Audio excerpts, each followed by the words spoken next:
আমি store keeper ছিলাম এখানে। আমি থাকতেও কিন্তু ওই যে আজাহার যে কম্পাউন্ডার ওনারে মামুন স্যার, আমি বদলি হওয়ার আরও 7-8 মাস আগে থেকে ওনারে দায়িত্ব দিয়ে রাখছে, এবং দায়িত্ব দেওয়ার পর থেকে উনি আমারেও কাজ করতে দেয় নাই। হ্যাঁ, আমার কাছ থেকে চাবি ওনারে বলছে বুঝাই দিতে, চাবি ওনার কাছে দিতাম, উনি দেখা যাইতো মালামাল আনতো, রিসিভ করতো, সাপ্লাই দিত, আমি আসতাম যাইতাম। হঠাৎ করে একদিন শুনলাম স্যার আমাকে বদলি করবে। আমি 3 দিনের মধ্যে স্ট্যান্ড রিলিজ, তারপর গিয়ে আমি ওইখানে যোগদান করি। আসার পর শুনি উনি আমার নামে বিভিন্ন অভিযোগও দিয়ে রাখছে। কেন উনি করছে তাও জানি না।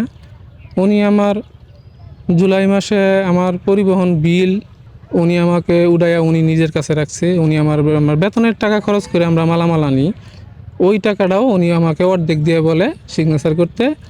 আমি আর করি নাই ওইখানে সিগনেচার। বিগত কিছুদিন আগে উনি যে ওনার অডিট হওয়ার সময় কিন্তু আমাকে খবর দিছে, আমি গেছি। এর আগে ওনার দুদকের এক ছিল কি কাগজ পায় না, আমি আসছি গেছি, অথচ আমাকে বলে আমার সাথে যোগাযোগ করে পায় না, আমারে বলে করে না। অডিটের দিনও ওনাকে গিয়ে আমি কাগজপত্র বিল টিল এগুলো বাইর করে দিয়ে আসছি। সবাই এই হাসপাতালের যারা ওয়ার্ড ইনচার্জ আছে ওইখানে মাঝে মাঝে, ওইখানে হচ্ছে পুরাতন স্টোর, এটা হচ্ছে অকেজু মালামাল রাখার জন্য ওই স্টোরটা ব্যবহার করা হইতো। ওইটা ওই আরও 10 বছর আগে সালাম স্যার পর্যন্ত জানে।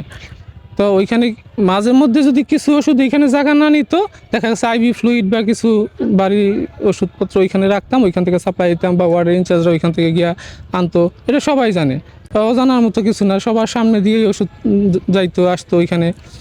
তারপর ওনারে চাবিও বুঝাই দেওয়া হয়েছে। উনি যখন কাজ করা শুরু করছে আমাকে বদলি করে দিছে। এমন তো নয় যে ওনারা স্টোরের চাবি পায় নাই বা স্টোর তালা ভাঙ্গিয়া এরা এখানে কাজ শুরু করছে, এরকম কোনো ঘটনাও কিন্তু ঘটে নাই। তাছাড়া আপনারা যেদিন ওইখানে স্টোরে গেছেন, ওনারা আমাকে অভিযোগ করতেছে আমি চাবি বুঝাই দিয়ে যাই নাই, আমি এই রুমে তালাবদ্ধ করে রাখছি, আমি নাকি এই সম্পর্কে ওনারা কিছুই জানে না, অথচ সবাই সব কিছু জানে। ওনাদের কাছে চাবি ছিল, আপনি তো আর তালা ভাঙ্গে ওই রুমে ঢুকেন নাই, চাবিটা তো ওনাদের কাছ থেকে উনি নিজে নিজের হাতে চাবি দিয়ে আপনার তালা খুলে দিছি।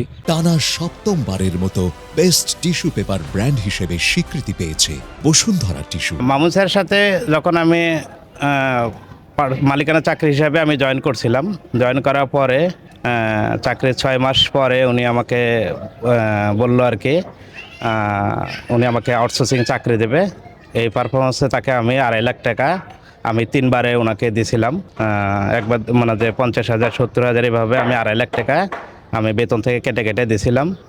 দেওয়ার পরে উনি আমাকে গত এপ্রিলে 1 বছর আগে চাকরি যখন দেবে তখন আমাকে হসপিটালের অনেক তেলের হিসাব টিসাব দিয়ে আমাকে উনি আমাকে ছাঁটাই করলো আর কি। যে বড় কথা, আমি ওনার সরকারি গাড়ি, ওনার পার্সোনাল লোক ছিলাম, তারপরেও আমাকে সরকারি গাড়ি চালাইছে। সরকারি গাড়ি চালানোর পরে ওনার সরকারি গাড়ি নিয়ে বাসায় যাওয়ার কোনো ডিউটি করার কথা না, তারপরে ওই ডিউটিগুলো আমাদের সরকারি তেল দিয়ে আমাকে করাইছে। ওনাকে গাজীপুরের ভিতরেই ওনাকে গাড়ি চালানোর কথা, ওই গাড়ি সরকারি গাড়ি, ওই গাড়ি নিয়ে পার্সোনাল কাজে বাসায় নিয়ে যাইতো, বাসার কাজে ইউজ করতো। পার্সোনাল গাড়িতে যে তেলটা নিতাম সেটা হচ্ছে সরকারি তেলই নিতাম, সরকারি তেল নিতাম। ওনার নিজের পার্সোনাল পকেট থেকে উনি ওই গাড়িতে তেল তুলতো না, ওটা আমরা কাপাসে ইকবাল পাম্পে থেকে তেল নিতাম, আমরা বাকি তেল নিতাম। কন্ট্রাক্টরের নামে আমরা তেলটা নিতাম। কন্ট্রাক্টর পরে মানে যে সরকার থেকে বিল উঠে, উপজেলাতে বিল উঠে, তারপরে তখন দায়িত্বগত ছিল হসপিটালে ওই যে মঞ্জু ভাই আর কি, উনি তেলটা সাপ্লাই করতো আর কি। ক্লিনিক কাজগুলো যাতে চলে, চলে এভাবে যাতে কাজগুলো করে। এতে মামুন স্যার ওই সময় 1,70,000 টাকা মামুন স্যার উনি ওই হসপিটালের মালিক যে ছিল উনি দিয়েছিল।